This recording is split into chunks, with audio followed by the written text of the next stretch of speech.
Muy bien, pues si os parece comenzamos ya, si te parece, Ausías. Buenas tardes, bienvenidas, bienvenidos a este encuentro con Ausías Cebolla.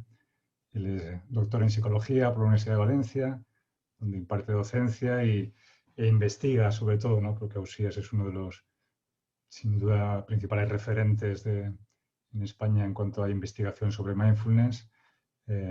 Ha publicado varios libros, entre ellos Mindfulness y Ciencia, de la tradición a la modernidad, en Alianza Editorial, y también otro libro de psicología positiva contemplativa, escrito conjuntamente con David Alvear y publicado en Kairos, ¿no? Dos libros muy, muy recomendables los dos.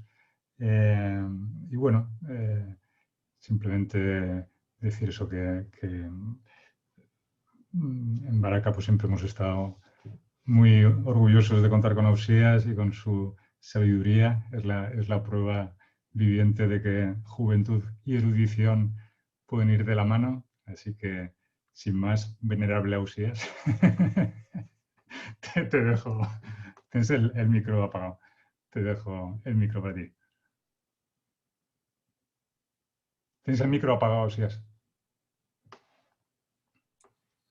Siempre, muchas gracias, Carlos. Muy amable. La verdad es que siempre digo que Baraca fue mi primera casa. Cuando publiqué mi tesis doctoral, fueron los primeros que me escribieron para decirme, oye, nos hemos leído tu tesis doctoral y queremos contar contigo. Estoy hablando de hace 13 años. Estaba sobrecogido, imaginad, tenía 20 y pocos años y ellos ya hacían una apuesta súper fuerte por integrar tradición y ciencia. Creo que en todo el Estado español no creo que haya un centro que haya tenido ese compromiso desde el principio, casi un compromiso ético, en establecer un diálogo sin prejuicios entre tradición, modernidad, contemplación, ciencia. O sea que estáis en el mejor lugar para formaros como instructores y yo en el mejor lugar para ser invitado como docente. Así que espero que sea una tarde útil para todas y para todos y que puedan, bueno, que no sé muy bien la dinámica, bueno, ahora veremos la dinámica. Nos vamos a estar aquí hasta las 8, ¿no, Carlos? Estamos Sí. aquí hasta las 8. En principio, por lo que he entendido, hacemos primero un resumen teórico de lo que estuve explicando durante 8 horas en el seminario y luego ya planteamos preguntas, debate, discusión sobre lo que necesitéis. ¿De acuerdo? Es así, ¿no? Más o menos la Perfecto, sí, sí. lógica. Como tú quieras. ¿Habéis podido todos ver los vídeos? Regulín. Regulín. Esto es lo más complicado entonces hacer el debate. Imagino que todos estamos ahora con 1000 cosas. Mira, para los que no habéis podido ver los vídeos,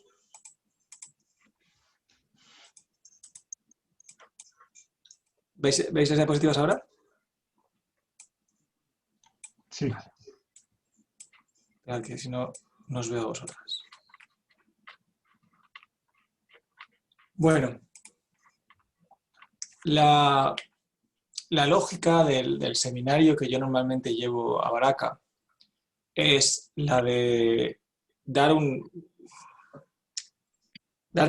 perspectiva, más que una técnica, porque no creo que a nivel técnico os enseñe nada novedoso, pero sí que os doy, mi intención siempre es dar más una perspectiva sobre cómo mindfulness se puede utilizar como herramienta en diferentes contextos. Y entonces reviso por encima esos contextos de instrucción, la importancia de la pedagogía, la importancia de reconocer bien el contexto en el que estáis impartiendo la formación, sentiros habilidosos o habilidosas con lo que yo llamo la metáfora pedagógica, que es el darle una razón a la práctica, el buscar algún cambio, aunque sea para luego reconocer que ese cambio no es viable, y luego elaborar toda una construcción de la formación de mindfulness desde aquí.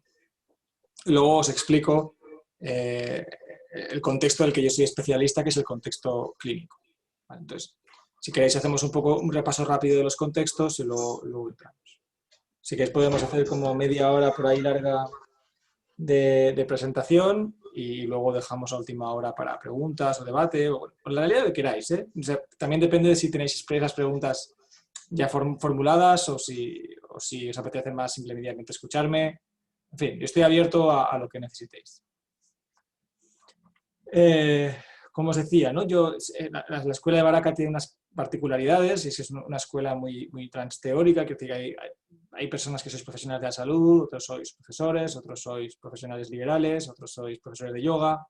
Entonces cada uno y cada uno de los dos tiene un background, tiene un expertise, es experto en algo y muchas veces cuando estamos construyendo una formación de mindfulness no siempre podemos escoger el lugar donde lo vamos a impartir, no siempre podemos escoger con qué gente lo vamos a hacer, así que es más una sensibilidad lo que quiero transmitiros, más que una operatividad, ¿no? más que algo que hacer.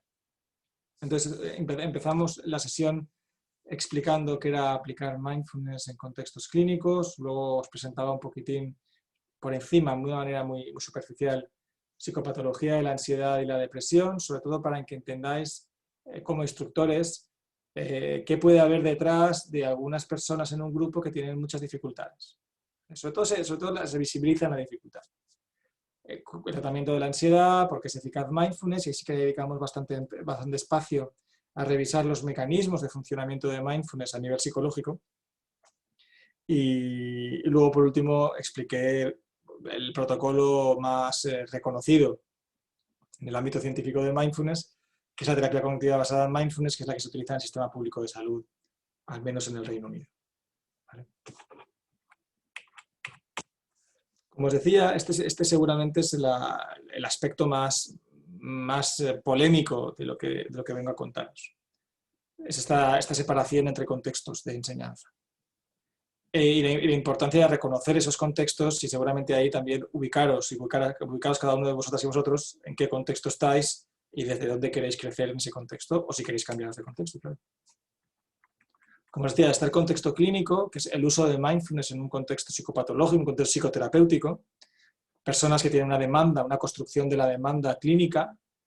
Tengo depresión, tengo ansiedad, estoy mal, estoy en una crisis, estoy con un duelo, me siento profundamente amargado. Dijéramos, ahí mindfulness tiene un funcionamiento psicológico, dijéramos, de lo negativo a cero, ¿no? De -5 a 0. Luego tenemos el contexto psicoeducativo, que normalmente trabajamos con población no clínica, con población normativa, pero la realidad es que no es verdad, eso no es verdad. El contexto psicoeducativo, si una característica tiene, es que muchas veces no escogemos las personas que participan de un grupo. Si ahora vais, por ejemplo, y montáis un proyecto de un entrenamiento en mindfulness y vais a una empresa, tú no escoges quién va a entrar en el grupo, porque de alguna manera se oferta como se ofertan otro tipo de actividades de tipo laboral. Entonces, un curso de liderazgo, entonces la gente coge, se registra y se apunta. Y muchas veces tú no vas a poder decirle, no, tú no puedes entrar porque estás pasando un mal momento. Y luego el contexto espiritual, que seguramente es el contexto que más nos ha influenciado y también el que más nos complica la vida. Las dos cosas. ¿Por qué? Porque el contexto espiritual es el que elabora todo el proceso de construcción y de enseñanza de mindfulness. Es el que ha guardado la joya, ¿no? El poseedor de la joya durante todos estos siglos. Solo hace 20 años el contexto clínico, 30 años, el contexto clínico y psicoeducativo han empezado a trabajar, entonces el contexto espiritual siente que tiene mucho que decir. Lo que pasa es que el contexto espiritual también tiene una serie de rémoras, tiene una serie de dificultades, y es que proviene de tradiciones culturales muy diferentes a la nuestra, de cosmovisiones, de visiones del sujeto completamente diferentes. Y por tanto, el aterrizaje del contexto espiritual en Occidente siempre tienes unas tensiones dialécticas muy importantes. Y por tanto, no es lo mismo, y luego ir explicando, no es lo mismo llegar a una empresa vestido de azafrán y con el pelo rapado, que ir a una empresa vestido de traje normal y hablando normal y con una vida normal. Sobre todo porque en el proceso de enseñanza de mindfulness, el instructor es una pieza clave, porque no es un maestro de meditación. Eso es algo muy diferente, esta diferencia es fundamental. Y además la veis claramente, Fernando es un maestro de meditación. Yo soy un profesor chunguillo de mindfulness, instructor de mindfulness. la experiencia, el background, el número de horas de cojín, experiencia en retiros largos, linaje, todo eso es completamente diferente. Lo digo porque a algunos de vosotros tranquiliza la idea de, ostras, yo no sé si voy a ser capaz de tener esa erudición como la que tiene Ferran. Claro, pues que Ferran es un maestro de meditación y Ferran es el perfil, el prototipo de persona que transita entre los tres contextos y en ninguno se mancha. Es decir, sabe moverse en un contexto espiritual, sabe moverse en un contexto clínico, sabe moverse en un contexto educativo y seguramente ni siquiera cree en los contextos, que me parecería también adecuado. Esta diferencia de contextos tiene implicaciones en la definición de mindfulness, en las implicaciones pedagógicas, en el objetivo del entrenamiento, en la población, la duración del entrenamiento, las sesiones profesionales, técnicas, formato, efectos adversos. Si os parece, los revisamos por encima antes de entrar al contexto clínico. ¿Os parece bien? ¿Tenéis alguna duda?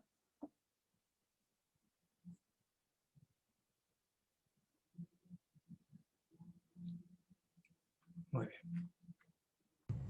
Solo decirte que a mí se me está haciendo súper interesante. Estoy escuchándote súper a gusto, nada más eso. Jolín, qué guay. Es como un café a estas horas, viernes por la tarde. Muchísimas gracias.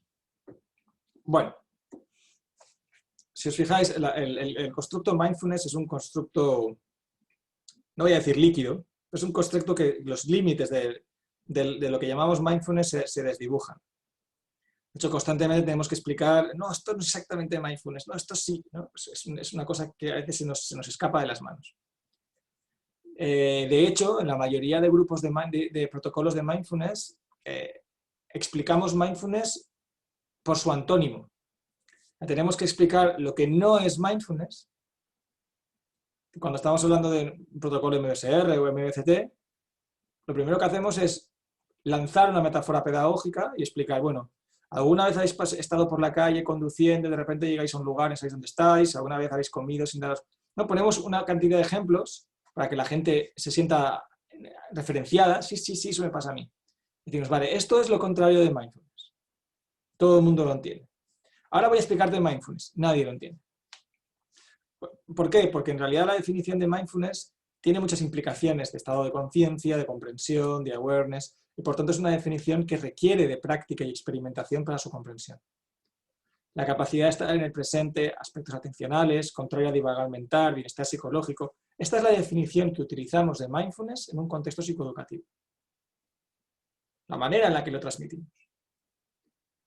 En realidad, si vamos a la tradición, esto de mindfulness como herramienta para estar en el presente, lo vamos a ver poquito.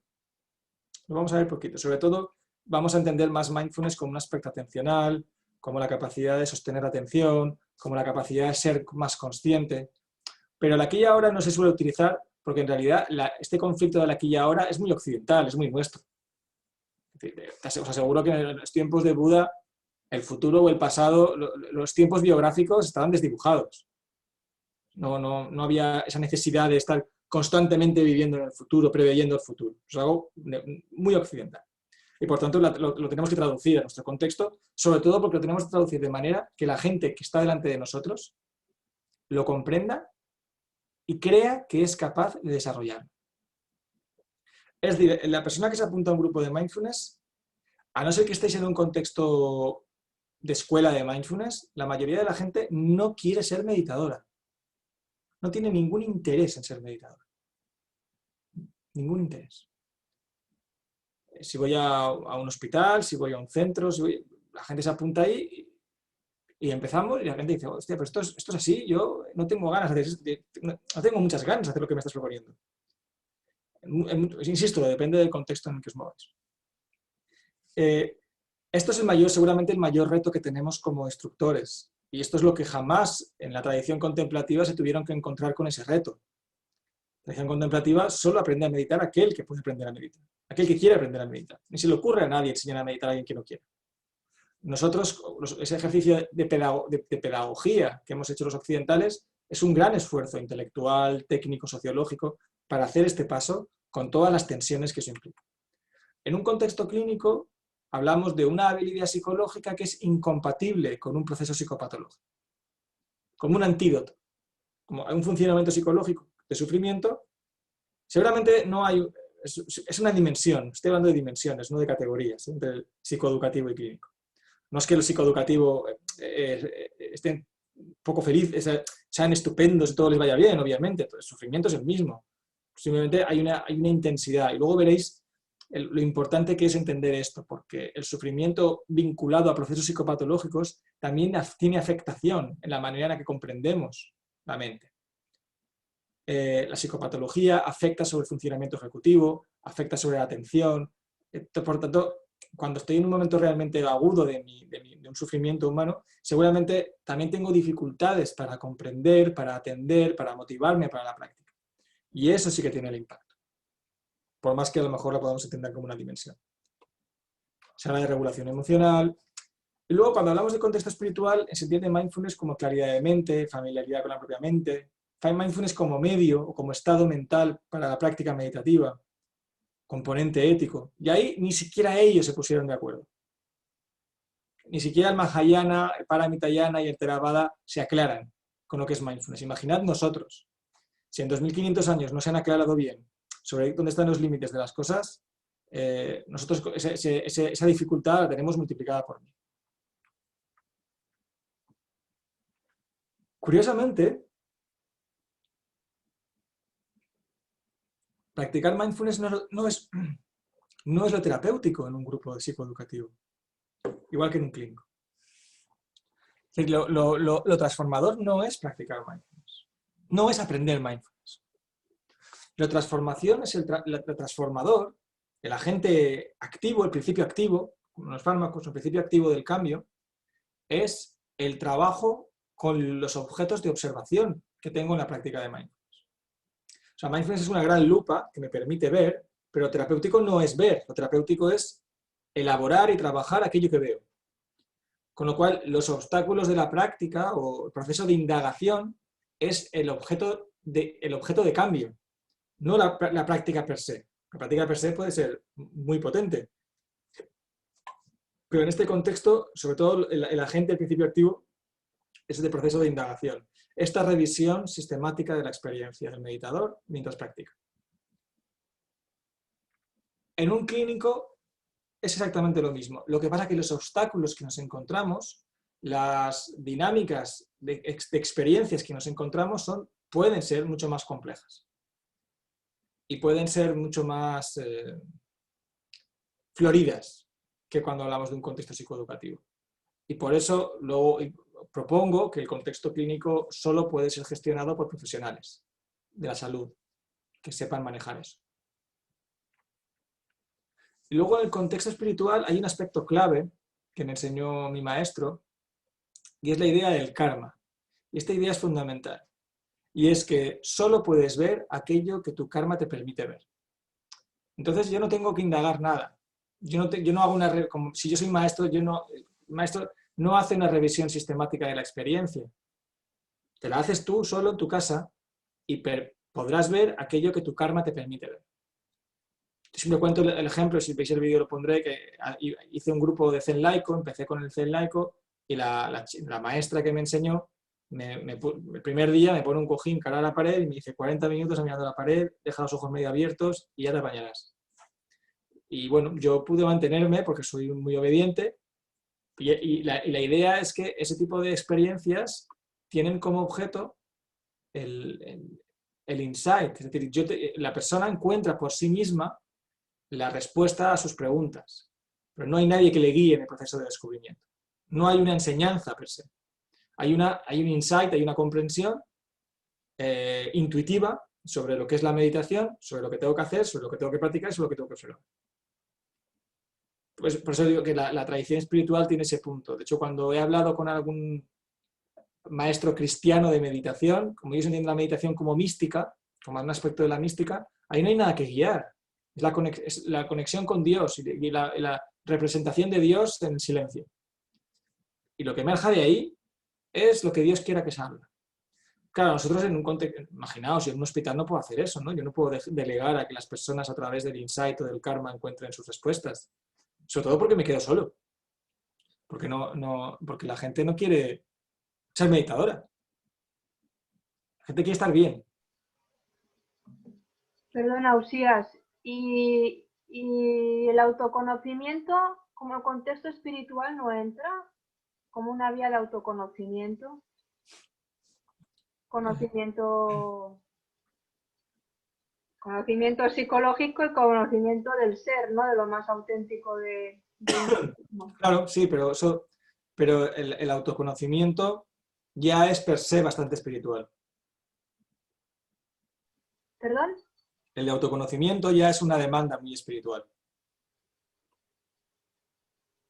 Es decir, claro, el autoconocimiento es espiritual, pero cuando yo hablo de contexto espiritual, sobre todo hablo del contexto religioso. Claro, yo estoy hablando de estos modelos más modernos de espiritualidad laica o de espiritualidad más moderna. Y sobre todo cuando hablo de contexto espiritual, hablo del contexto contemplativo, tradicional, oriental, budista, más que estos paradigmas más modernos de espiritualidad que han surgido en las últimas décadas.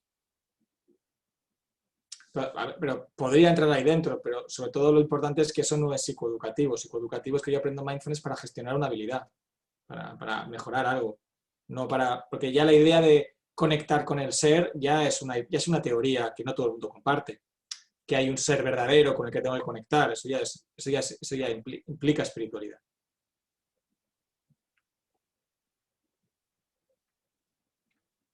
La demanda terapéutica es otro aspecto fundamental.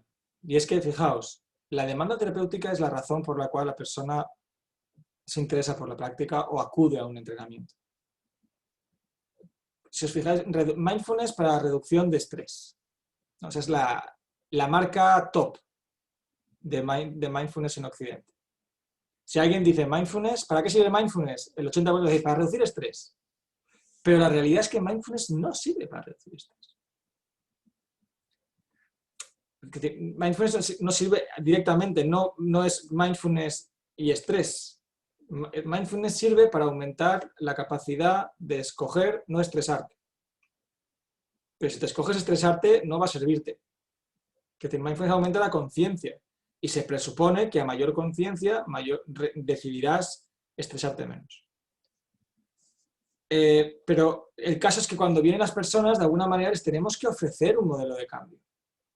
Nadie se sienta a meditar 45 minutos a cambio de nada, en un contexto psicoeducativo.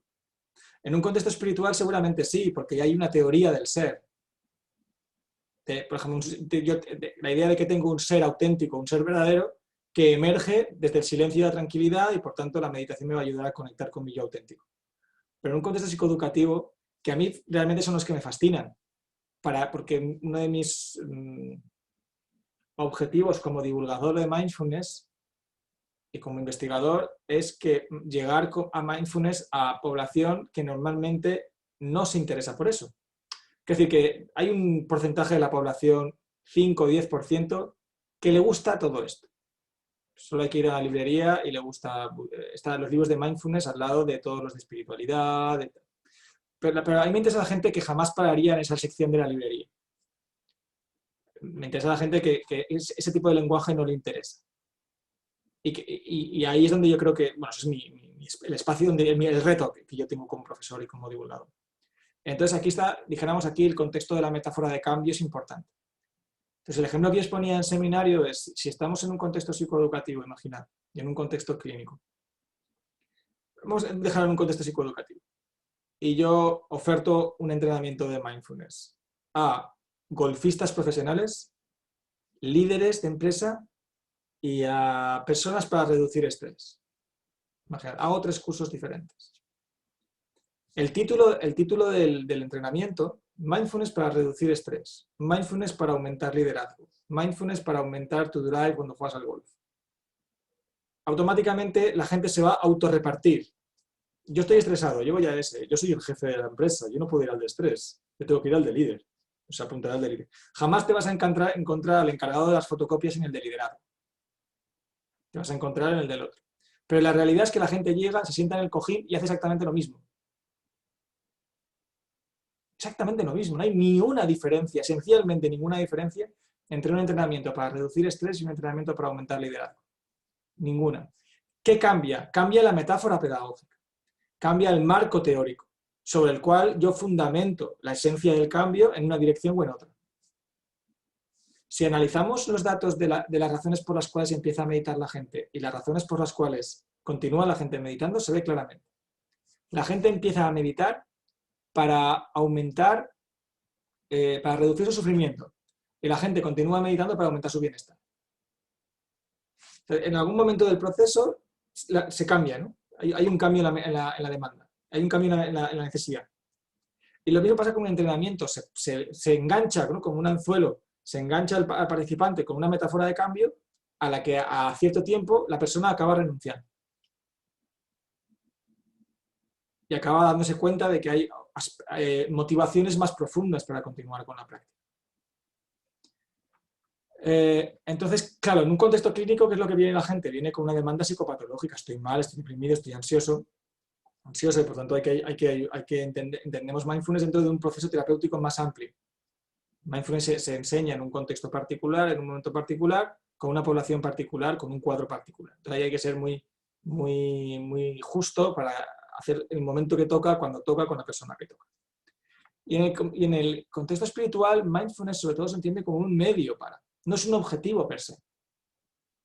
Estar en mindfulness por sí mismo no tiene ningún impacto en la vida.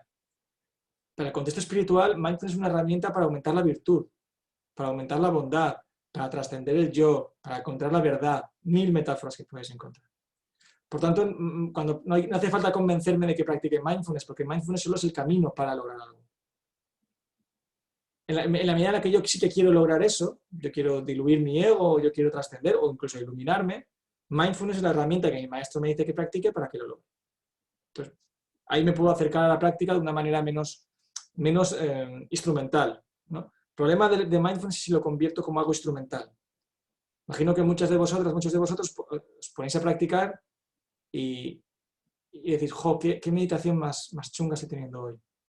O ¿cómo me está costando? O qué difícil.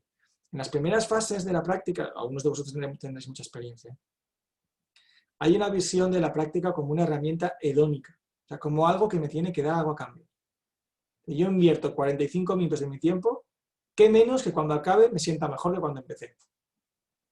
Que me hayan bajado mis dificultades, que haya tenido mayor tranquilidad, que haya encontrado la verdad, que mi diálogo interno se haya reducido.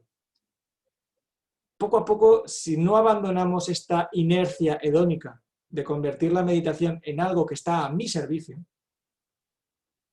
eso acaba convirtiéndose en un bucle trampa que nos acaba embarrando todo el proceso. La meditación no es algo que nos pueda ayudar a corto, es algo que nos transforma a largo. Por lo tanto, si no construimos un proceso de cambio a largo plazo, si solo construimos la meditación como una herramienta a corto, la meditación lamentablemente nos da lo que tenemos, amplifica lo que hay. Si yo estoy mal, meditaré y saldrá malestar. Un poquito luego lo podré compensar y calmar, pero no voy a hacer una gran transformación de sentarme fatal y de repente acabar la meditación y decir, ¡guau! O a lo mejor sí, algún día sí, pero muchos días no. La duración pues cambia, 8 semanas, formato grupal o en contexto clínico también individual, contexto espiritual inespecífico. La duración son 45 minutos, 20 minutos, dependiendo del entrenamiento. En el contexto espiritual depende de la tradición, 24, 20, 45. Yo estuve el año pasado en un retiro que eran sentadas de 3 horas. La población, contexto psicoeducativo, colegios, desarrollo personal, ámbito organizacional, psicología del deporte y el rendimiento. Contexto clínico, salud mental, patologías concretas, ámbito hospitalario. Y en el contexto espiritual, motivaciones religiosas y espirituales. ¿Os podéis encontrar a alguien en un contexto psicoeducativo con motivaciones religiosas y espirituales? Sin duda. Sin duda, seguro. En un contexto clínico también. Pero no podéis apoderaros de ese discurso. Porque lo fundamental en un entrenamiento en mindfulness es que los usuarios vean en mí a una persona cercana sobre la cual se puedan proyectar. Se tienen que ver en mí que he alcanzado una serie de habilidades psicológicas y que esas habilidades son como consecuencia de la práctica. Claro, si yo vengo, como os decía, todo rapado y vestido de azafrán, lo que yo le proponga a una madre de familia agotada, con 3 hijos, trabajando 20 horas, le va a parecer irrelevante. ¿Qué me puedes contar tú a mí de cómo gestionar el estrés si tú en tu vida no haces nada más que estar sentado en un cojín? Entonces, si la solución es que me convierta en monje, no quiero. Entonces, por eso os digo que esto es fundamental, que el instructor en el contexto psicoeducativo clínico tiene una relación horizontal con sus participantes.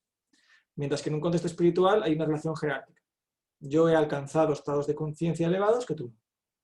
Yo te ilumino y te acompaño desde un lugar donde no compartimos visión. Esto hay que hacer un ejercicio de horizontalidad en que yo soy experto en meditación y he practicado y he alcanzado también, pero vivo una vida que es equivalente en términos epistemológicos a la tuya. Me levanto por la mañana, voy a un trabajo, tengo una familia, o tengo una hipoteca, o tengo una casa, tengo un coche, para que tú cuando te proyectas al futuro y te visualizas como una persona que ha practicado mucho mindfulness, que ha ganado una serie de beneficios, tienes a alguien a quien emular. Esto es pura pedagogía para las primeras sesiones. De la misma manera que si tú te apuntas a tocar, imaginad que os apuntáis a tocar un piano, el piano, y os apuntáis con un tipo que es, qué sé, con Bach. Entonces, y ves al tipo que hace una cosa como súper virtuosa. Y tú ya dices, yo eso no lo voy a tocar en mi vida. No voy a ser capaz. Y el tipo te dice, sí, yo es que empecé con 2 años a practicar tocar el piano y bueno, ahora ya soy profesional y yo toco 14 horas al día. Y dices, no, yo quiero tocar cumpleaños feliz, quiero hacer algo como más sencillo. No me sirves porque me hace sentir que no soy capaz de llegar ahí. Entonces, ¿qué necesito? Un maestro, un profesor que sepa tocar el piano y que me diga, mira, yo empecé con 40 o empecé con 30 y mira lo que soy capaz de hacer.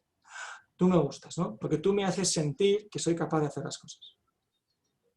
Que hay un espacio en mi crecimiento en el que puedo alcanzar mejorías. Es decir, me puedo proyectar con tu muleta, me puedo proyectar a mí, al futuro, ganando una serie de habilidades. Como que no, es como una isla. Me voy a ti y de ti salto y me visualizo a mí con una serie de habilidades en el futuro, siendo capaz de tocar el piano, siendo capaz de meditar, siendo capaz de regular una emoción a través del instructor. Por eso luego tiene muchas implicaciones pedagógicas, la necesidad del humor, la necesidad de la cercanía. Bien, chaval, que no puedo hablar ahora. Bueno, el itinerario formativo, contexto psicoeducativo, sobre todo profesionales formados en el contexto de enseñanza. Es decir, yo digo que el mejor instructor de mindfulness en un colegio es un profesor. Y el mejor instructor de mindfulness en una empresa es alguien que conozca esa organización o que conozca el mundo de la organización. El mundo de las organizaciones tiene un lenguaje completamente diferente al resto del universo. Y hay que conocerlo, yo no lo conozco, ¿eh? Pero el que lo conoce pues lo sabe manejar y sabe sentirse cómodo en ese mundo. Claro, si yo imaginar, si ahora me llaman para hacer un curso de mindfulness a la junta directiva de Telefónica, ¿no? ¿Qué hacéis? ¿Vais en chándal o con traje de chaqueta?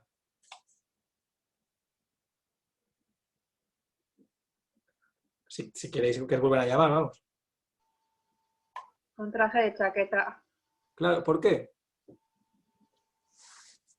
Podéis entenderlo, te pones un disfraz para tal. No, yo no lo hago por mí, lo hago por ellos, por ellas.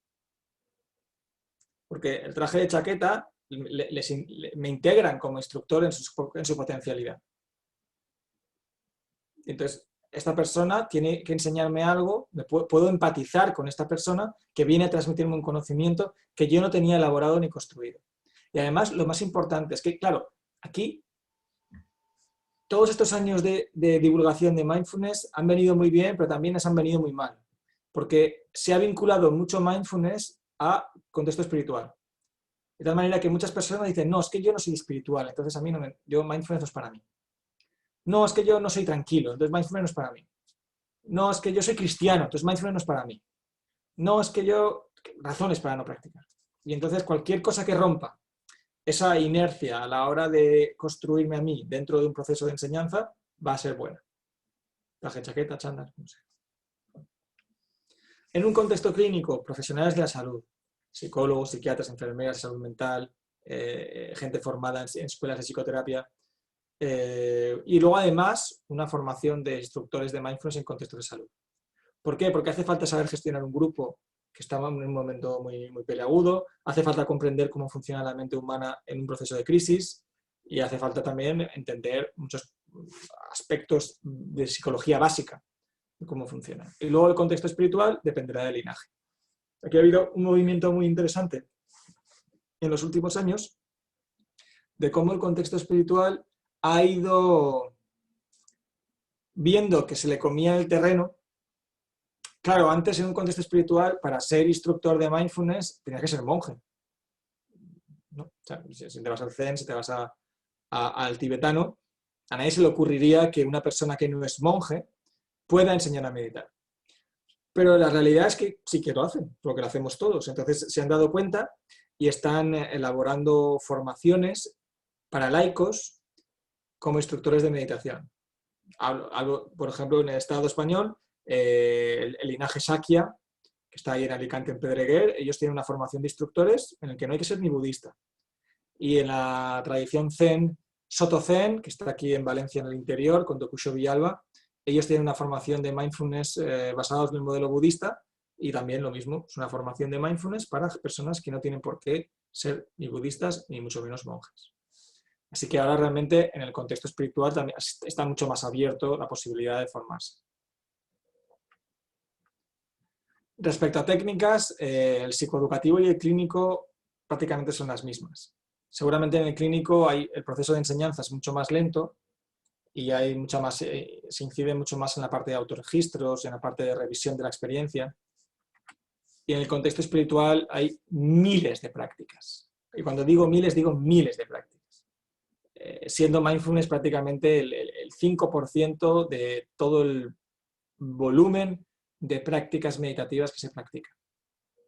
A mí me gusta mucho el modelo de Dahl, Lutz y Davidson, donde hablan de las 3 grandes familias meditativas, que se llaman las atencionales, las deconstructivas y las generativas.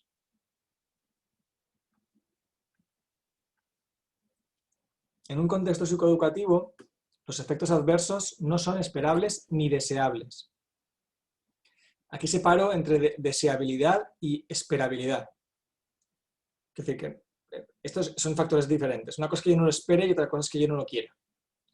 Hay efectos no esperables, pero que sí que son deseables. Hay aspectos no esperables y no deseables. Y hay aspectos no deseables que sí que son esperables. Entonces, hay que delimitarlo muy bien. Entonces, en un contexto psicoeducativo, una intervención en mindfulness es lo suficientemente light y la gente está lo suficientemente equilibrada como para que no esperemos tener nada, y los datos más o menos lo confirman. En un contexto clínico sí que es esperable que haya algún efecto adverso, pero no es deseable. Y entonces, según la gravedad, hay que recomendar seguir. Es decir, si vosotros iniciáis un grupo y de repente veis que hay una persona que tiene muchas dificultades, pero muchas dificultades para atender, para seguir, para adherirse a la práctica, entonces tenéis que realmente, a lo mejor, y no habéis podido seleccionar que entrara, en un momento dado hablar individualmente con esa persona e intentar ver qué está pasando en ella. Y si está habiendo alguna dificultad, y si hay alguna dificultad vital. Y en un momento dado recomendarle que pare, si la cosa está demasiado... Normalmente la gente que tiene efectos adversos deja de practicar y ya está. Entonces un grupo de 20 y de repente hay una persona que un día no vuelve. Lo malo de esto es que esa persona que no vuelve, no solo no vuelve a tu grupo, seguramente no va a volver a practicar mindfulness nunca. Y va a colocar mindfulness en la caja de herramientas inútiles. Caja de la que le va a costar un montón salir. Seguramente no la va a sacar nunca más. Entonces hay un montón de gente que va por ahí diciendo que mindfulness no funciona porque no le ha funcionado a él o a ella. Y desde ahí lo generaliza al exterior, a todo el mundo. Eso no funciona. ¿Por qué? Porque a mí no me funciona. ¿Suficiente explicación? ¿Suficiente razón? Más justificado imposible. Y como instructores tenemos la responsabilidad de minimizar la posibilidad de que haya alguien que pueda llegar a pensar que mindfulness no es para él o para ella. Tenemos que hacer todo lo posible para elaborar modelos en el que la persona pueda decidir no practicar ahora y que no por eso signifique que mindfulness no funcione. Es como si dijéramos, tenemos una bala en el cartucho, un cartucho en el arma, ¿no? Solo puedes tirar una vez. Si fallas el tiro, esa persona seguramente ya va a perder la oportunidad de practicar mindfulness el resto de su vida. Y eso es mucha responsabilidad. Ser instructor es una experiencia muy intensa y hay mucha responsabilidad ahí. A veces hay personas que equivalen mindfulness a una clase de pilates o a una clase como de práctica física. Pero nada que ver, ¿eh? O sea, es una cosa súper profunda, súper intensa, con un impacto y con una capacidad de transformar brutal. Pero la realidad es que solo el 20% de los que acaban un entrenamiento continúan practicando. Y eso podría ser responsabilidad del instructor o de la instructora. En un contexto espiritual, el efecto adverso se podría entender como parte del proceso, como fases del insight, estados jhanas o estados alterados de conciencia. Y por tanto se reconocen como avances y no como efecto adverso. ¿Sí?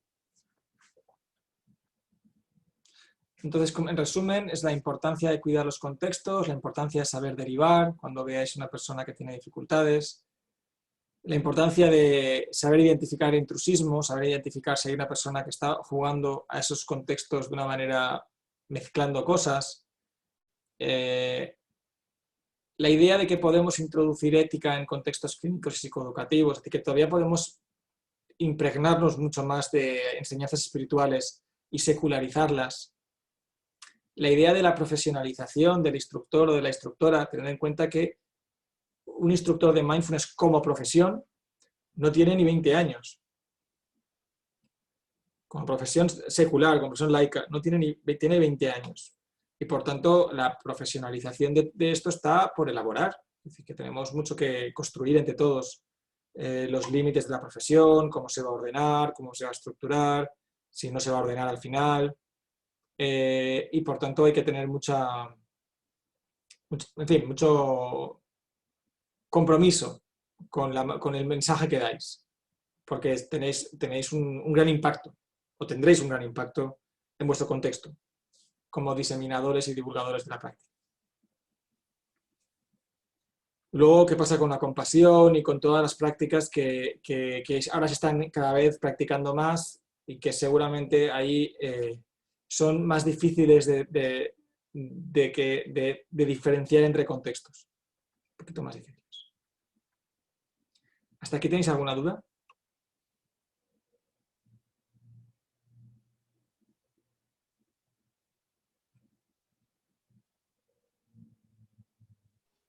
Bueno, en cuanto a los efectos adversos que decías en el contexto psicoeducativo, ni se esperan ni se desean, pero no salen. Pero dices que es porque se hace una formación light, porque yo tengo la idea, no sé, bueno, yo que siempre como que es normal que pueda salir efectos adversos, como que cuando uno ya de por sí se enfrenta a la mente y ve lo que hay en la mente, eso ya es, hay que gestionar, digo yo que hay que gestionarlo, ya es, no sé si me explico, es... Una cosa es un efecto adverso, otra cosa es un efecto no esperable. No Claro, entiendo el dolor de piernas meditando es un efecto adverso. Sí. Y dolor de piernas, hay mucha gente, lo primero que dice es que qué dolor, o sea, qué dolor me da el cuerpo. Y eso se podría entender como un efecto adverso. Lo que pasa que en la parte de enseñanza explicamos que puede pasar, que te puede doler las piernas, que... El punto está cuando hay un efecto adverso. Hay dos mensajes aquí. Uno, mindfulness no es inocuo. No es que de repente llega mindfulness y todo va bien. Eso es un mensaje. Ni que no tenga una posibilidad de ser utilizado de manera negativa o de manera dañina. Eso es un mensaje. El otro mensaje es que tenemos que hacer un ejercicio pedagógico de enseñanza de las potenciales dificultades que pueden surgir y que podemos esperar tras un entrenamiento en mindfulness. Pueden desde picos de ansiedad hasta experiencias de angustia, hasta mil cosas que pueden pasar. Pero en un contexto psicoeducativo, precisamente por el formato de su enseñanza, no digo que sea imposible, pero digo que es infrecuente. La mayoría de efectos adversos suceden en retiros largos. Entonces me pongo como ejemplo los retiros de Goenka. No sé si alguien aquí ha hecho un retiro de Goenka. Los retiros de Goenka pasas de no tener experiencia en meditación a entrar en un retiro de 10 días en el que meditas 8 horas. Así, primer día. Primer día. Claro, con que tengas una vulnerabilidad. Recuerdo ahora un estudiante que ahora es monje tibetano. Me lo encontré en un congreso. Él estaba haciendo un taller de mindfulness y él estaba de vigilante de la puerta. Y le gustó tanto que luego él estaba yendo a terapia, no sé qué, entonces empezó a practicar mindfulness. Me lo encontré como 5 años después en un máster. Que digo, tu cara me suena. Sí, yo vigilaba la puerta de tu taller. Y se estaba formando como instructor de mindfulness. Y me dijo una cosa que me divirtió mucho. Dice, he descubierto que no tengo vulnerabilidad a la psicosis. Porque si he aguantado un retiro de Goenka 10 días y no he brotado, es que ya no voy a brotar más. La siguiente vez que lo vi vestido de naranja, con el pelo afeitado y viviendo en un templo. Y feliz. Y nada, una persona a la que aprecio un montón y de la que me siento partícipe de su evolución espiritual. Bueno, ¿más dudas, más preguntas?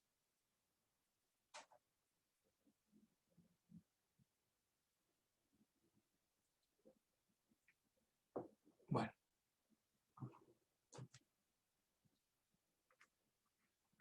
Vale, en las siguientes fases se ha hablado de lo que es la depresión, pero yo creo que eso en el vídeo se puede ver tranquilamente, porque aquí no hay mucho debate. Es explicaros, bueno, entender los mensajes que os decía de la psicopatología. Lo explicaba bastante bien. Y la perspectiva cognitiva.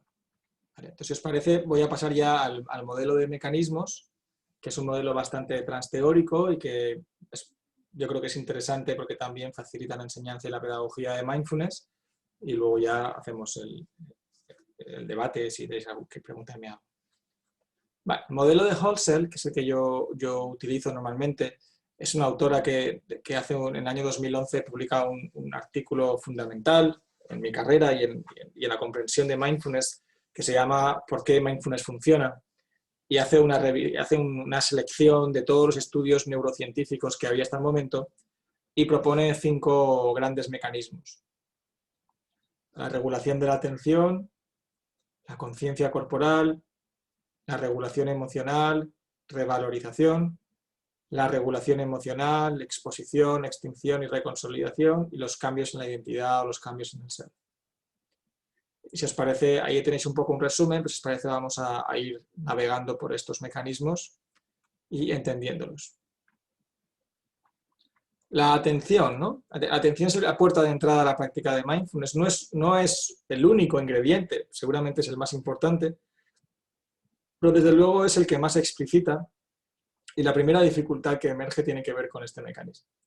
La idea de que cuando estamos practicando hay un continuo ir, venir, volver, ir, venir, volver, ¿no? Esta distracción que vuelve, esta ir la mente y volver la mente, que nada tiene que ver con uno de los grandes mitos de la meditación, que es poner la mente en blanco, y que además es la esencia de la práctica, porque necesitamos de contenido de la mente para que haya cambio.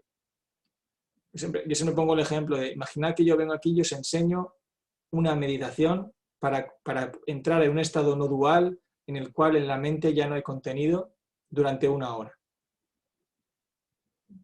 Me la acaba de enseñar un monje tibetano, vengo del Himalaya. Es una técnica de movimientos de cuerpos, pones la lengua así, la estiras, haces un sonido profundo que va de interior, mueves energía y te quedas ahí clavado 1 hora en un estado no dual. ¿Sí? ¿Para qué? ¿Para qué?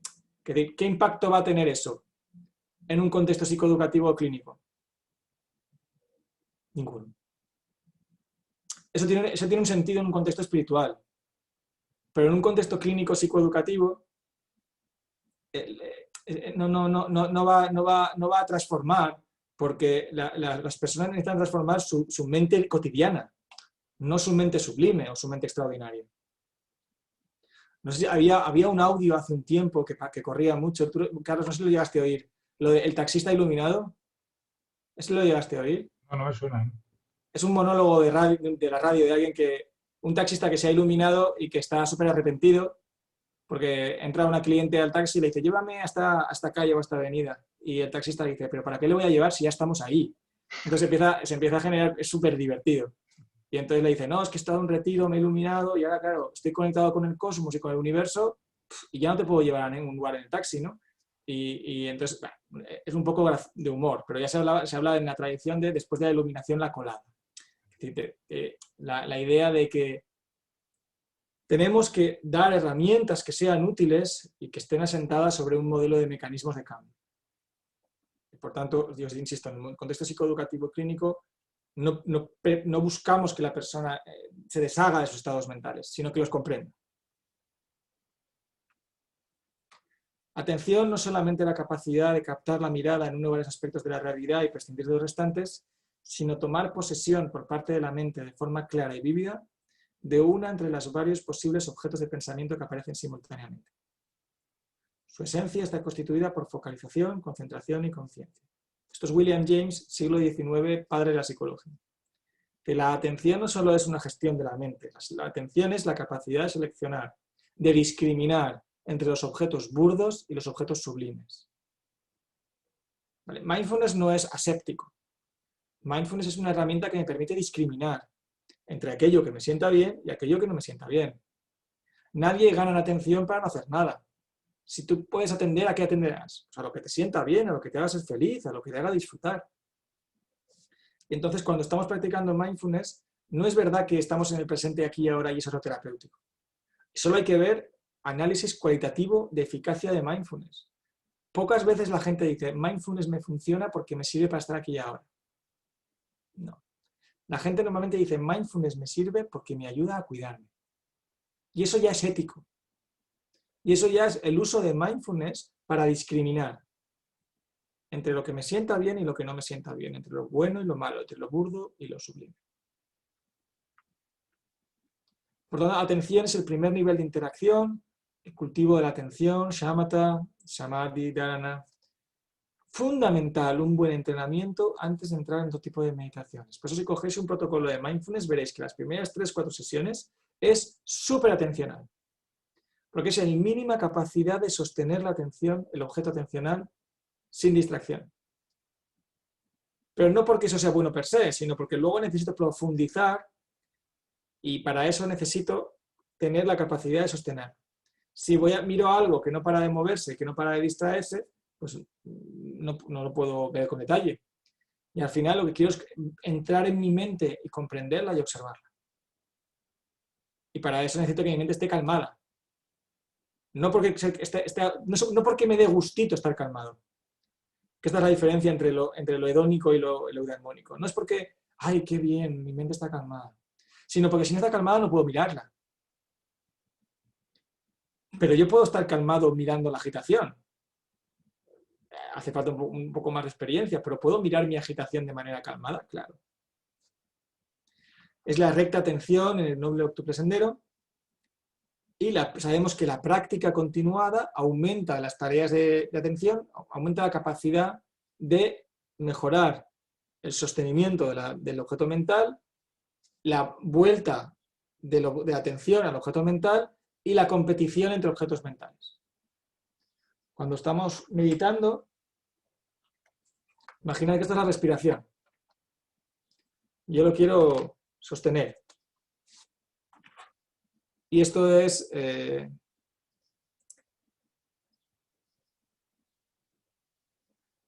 un artículo que tengo que subir mañana a una revista científica. Y que mañana es el último día, el deadline. Y no lo tengo hecho. ¿Vale? Entonces yo sostengo mi respiración y en un momento dado, sin darme cuenta, va a pasar esto. Voy a estar ahí hasta que yo no voy a poder escoger, ni siquiera voy a poder ver este momento. Solo puedo ver este momento cuando llega y al rato.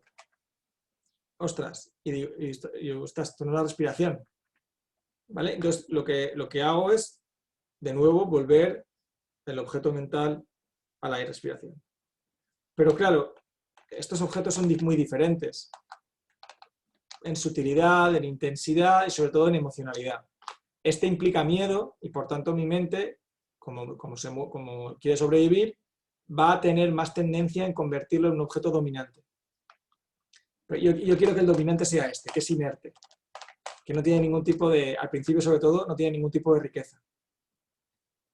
Ahora ya, después de practicar años, te puedo decir que respirar es de las cosas más profundas que hay.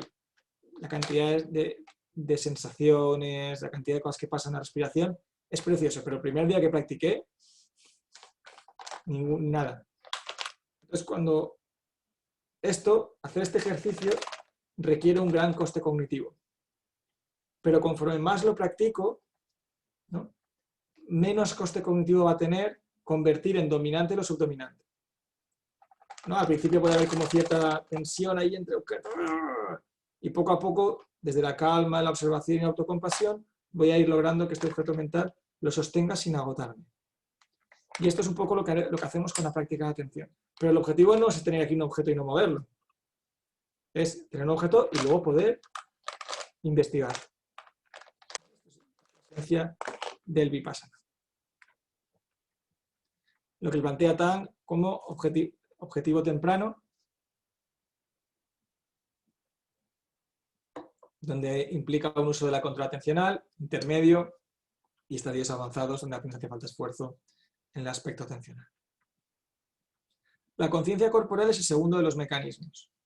Es un proceso dinámico, un proceso interactivo en el que yo estoy reconociendo con mayor detalle, en el que me hago virtuoso de mi cuerpo, de detectar los aspectos más sutiles de mi cuerpo, las sensaciones más sutiles de mi cuerpo.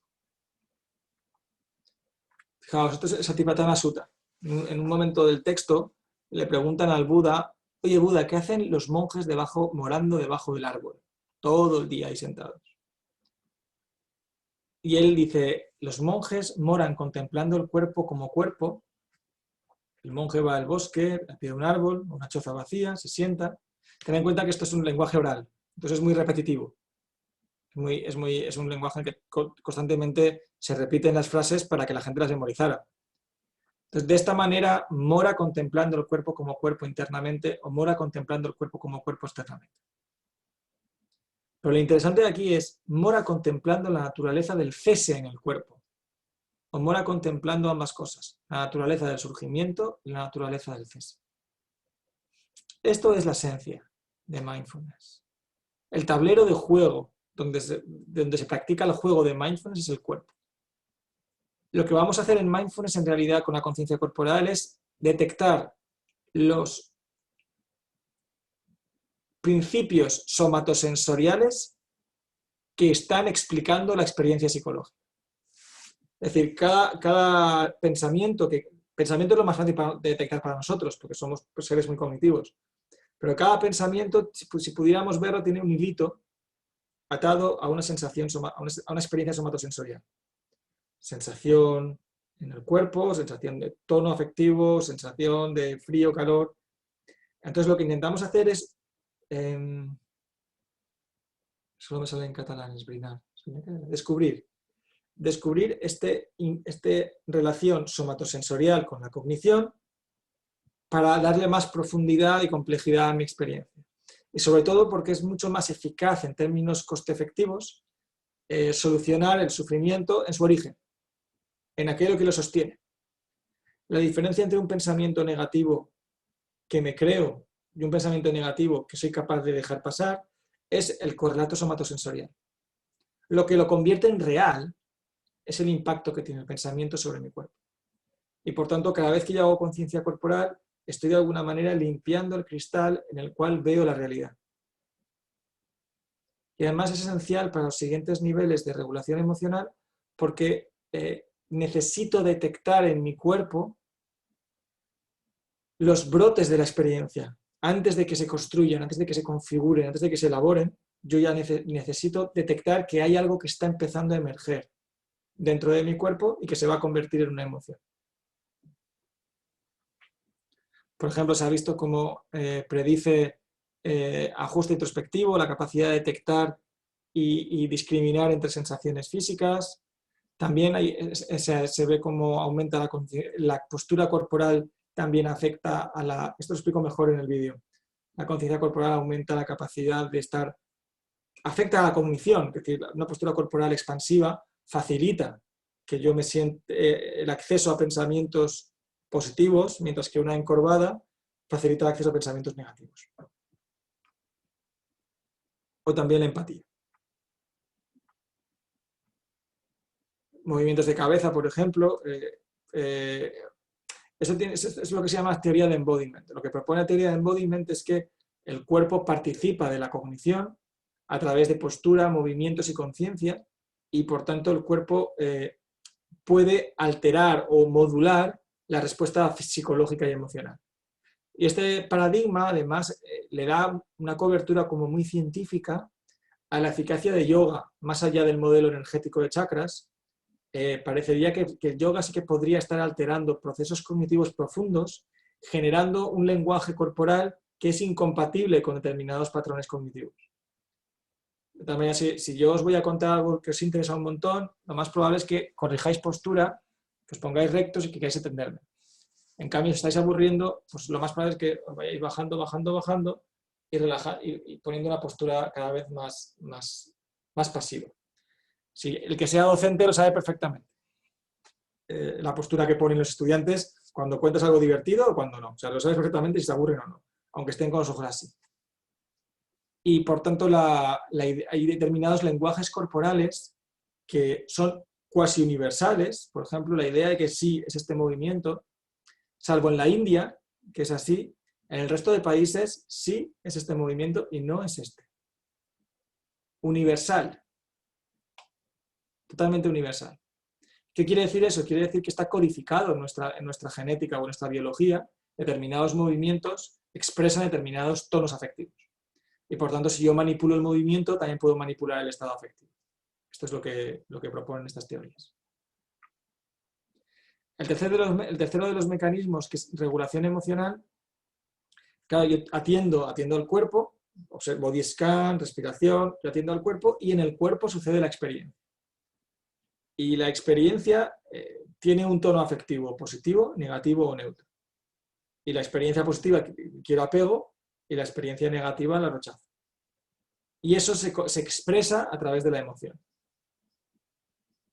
Y entonces la práctica de mindfulness facilita o nos sirve para ser más habilidosos y habilidosos en gestionar las emociones. Antes de empezar, ¿tenéis alguna duda hasta aquí? No sé si coincide con las charlas que dices, porque en la charla en los vídeos grabados, en la tercera hablas de las sensaciones y bueno, de la... No, es lo mismo. Es lo mismo. Sí. Pero ahí hablas de 5 mecanismos. Sí, porque regulación emocional se divide en 2. Ahora lo voy a explicar. Sí, es que lo que pasa es que el audio no es muy bueno en los vídeos y a mí me había quedado ahí que el cuarto mecanismo no me había quedado claro cuál era, porque ahí el audio no se oye bien. Ahora lo explico. Vale, ok.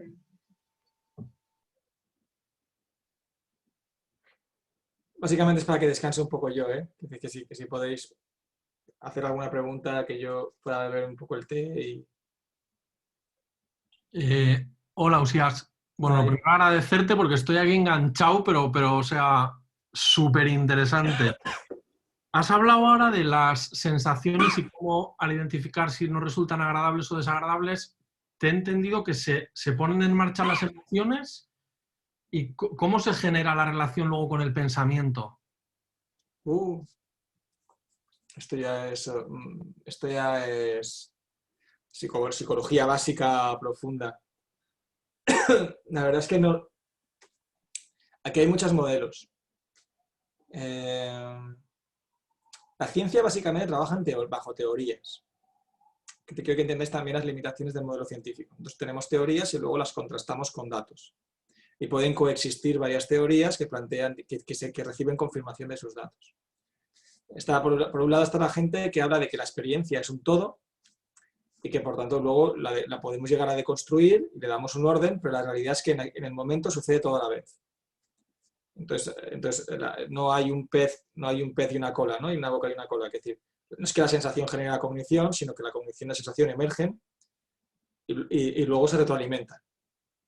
Pero como básicamente nosotros vamos a atender a la experiencia cuando ésta ya se ha configurado, hay que estar muy concentrado y en un retiro muy profundo para ver cómo se va configurando.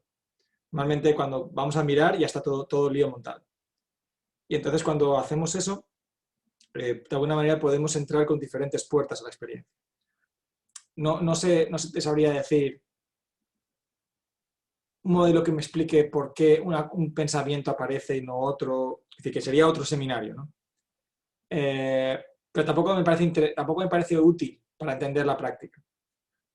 Porque en el contexto en el que estamos, lo importante es que entendamos que son procesamientos automáticos que emergen y que además cuando emergen pensamos que nos pertenecen, que son yo, ¿no? Que este pensamiento que he tenido lo he generado yo y que esta sensación es parte de mí. Esta es la primera fantasía que tenemos que romper en los participantes, que la cognición y que la sensación son parte de ellos. La cognición y la sensación son objetos mentales que emergen en el presente y que puedo relacionarme con ellos de manera diferente. Creerme 100% que son lecturas de la realidad o generar una perspectiva mucho más desapegada en la que yo pueda observar esa experiencia y detectar, de nuevo, o ser virtuoso en discriminar en si son lecturas adecuadas de la realidad o no. Esto es lo que John Teasdale, uno de los autores de terapia cognitiva basada en mindfulness, llama insight metacognitivo, que es la capacidad de darme cuenta de que los pensamientos son eventos, son intentos, son mapas de traducir una realidad, pero que no son realidad, no son la realidad. Y desde luego no me define. Y es el quinto de los mecanismos, tiene que ver con eso precisamente, y es que si yo veo, después de ver miles de veces la secuencia de objeto mental que emerge, objeto mental que desaparece, sin dejar rastro, y después de verlo en perspectiva, me doy cuenta de que lo que viene se va, poco a poco empiezo a reconstruir mi identidad. Pues si ya no soy mis pensamientos, si ya no soy mis sensaciones, si ya no soy mis emociones, ¿qué demonios soy? Y este proceso de deconstrucción es uno de los mecanismos clave para la transformación profunda de mindfulness en los pacientes, o en los participantes. No sé si te he respondido yo. Sí, muchísimas gracias.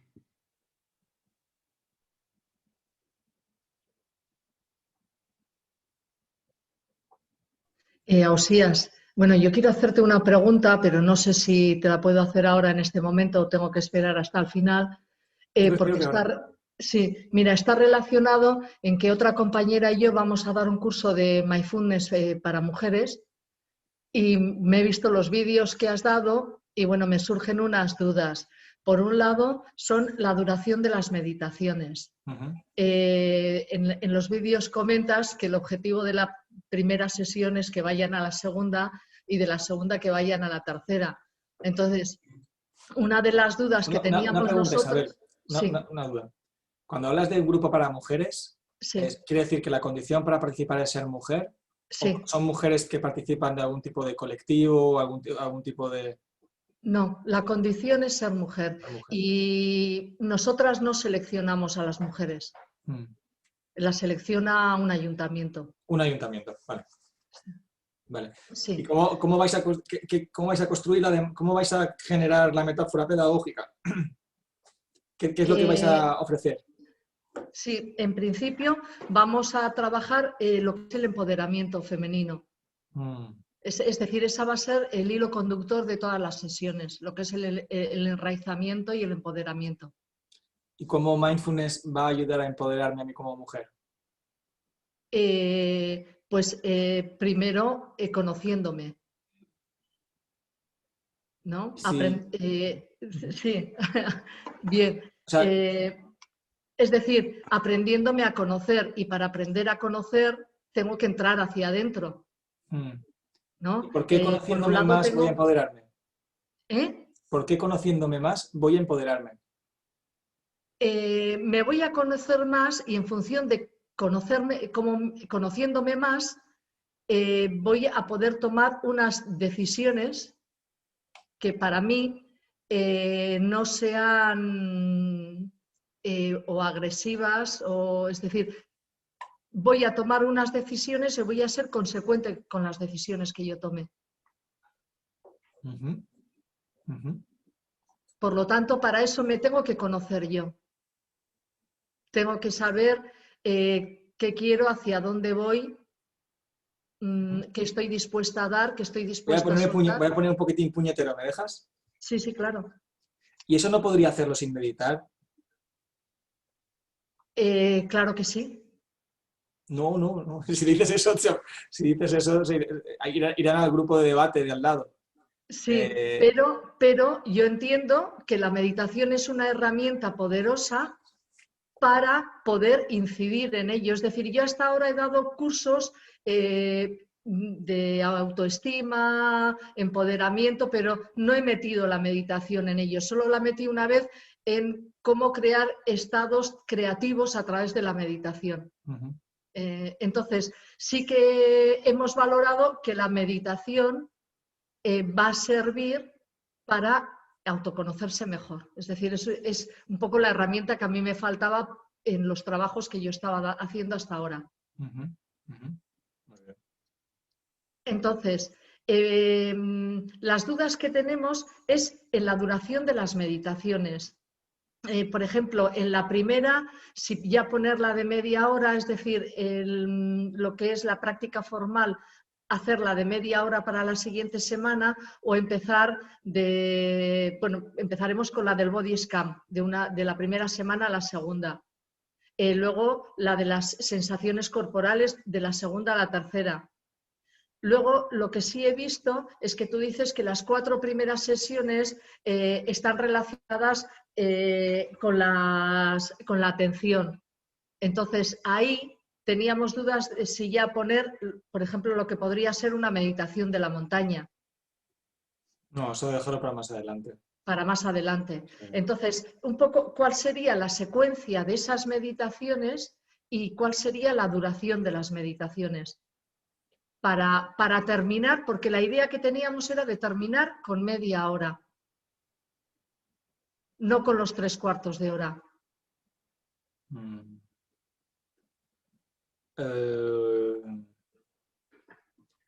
Yo creo que 45 minutos hace que mucha gente se desconecte del entrenamiento. Eso sí que es verdad. Yo creo que en 24, media hora puede ser suficiente para el contexto en el que vas a entrar, porque en este caso tú sí que te vas a encontrar con gente que no tiene una construcción de quiero ser meditador, quiero ser meditadora. Ni siquiera sé si te vas a encontrar con gente que tenga construido una demanda de lo que yo necesito es empoderarme. O si a lo mejor lo que necesitan es quiero sentirme acompañada de un colectivo con dificultades similares a las mías. Y ten en cuenta que la meditación de alguna manera lo que bloquea otro aspecto que para mucha gente es muy terapéutico, que es el habla, la narrativa, comentar, charlar, el grupo de discusión. Y tú vas a estar todo el rato diciendo, no, esto es en silencio, aquí no se habla de aspectos cotidianos del día a día. Y por tanto, sí que tenéis que yo creo que yo si fuera vosotras iría muy despacio, entrando muy despacio a la práctica y hilando muy bien y construyendo muy bien la conexión entre la práctica y el empoderamiento. Dejar todo el tiempo del mundo para construir una demanda que tenga sentido para ellas. Ajá.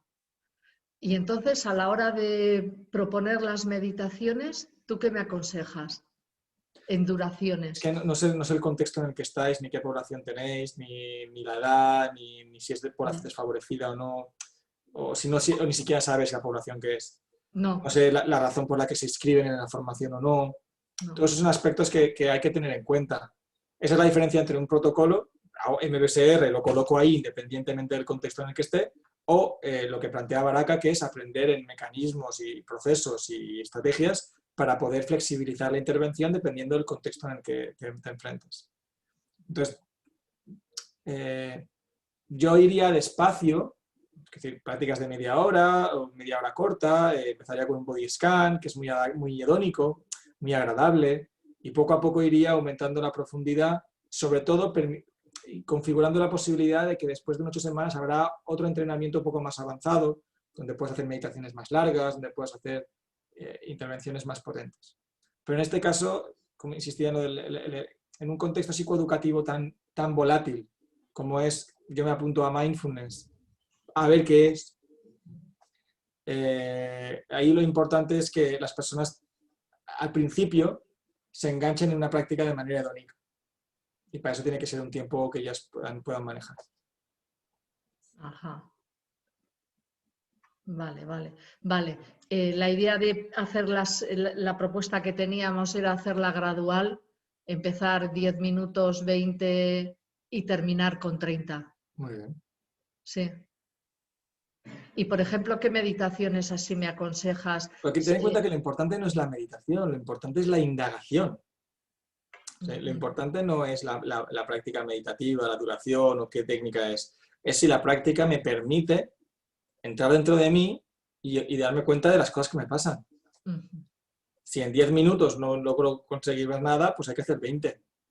Ya. Entonces, pero bueno, 10 por lo menos para aprender a sostener el objeto mental y para aprender a profundizar y para aprender y poco a poco ir ampliando hasta que yo pueda darme cuenta de las cosas que me pasan. Vale. ¿Vale? ¿Más dudas?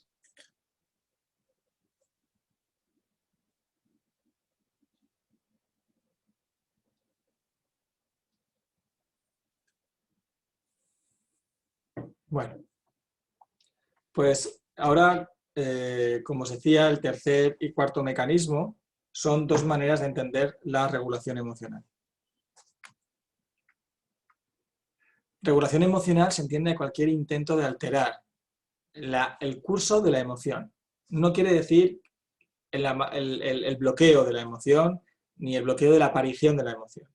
Tiene que ver con el proceso de qué hacer cuando la emoción aparece en mí y cuánto quiero que dure la emoción dentro de mí.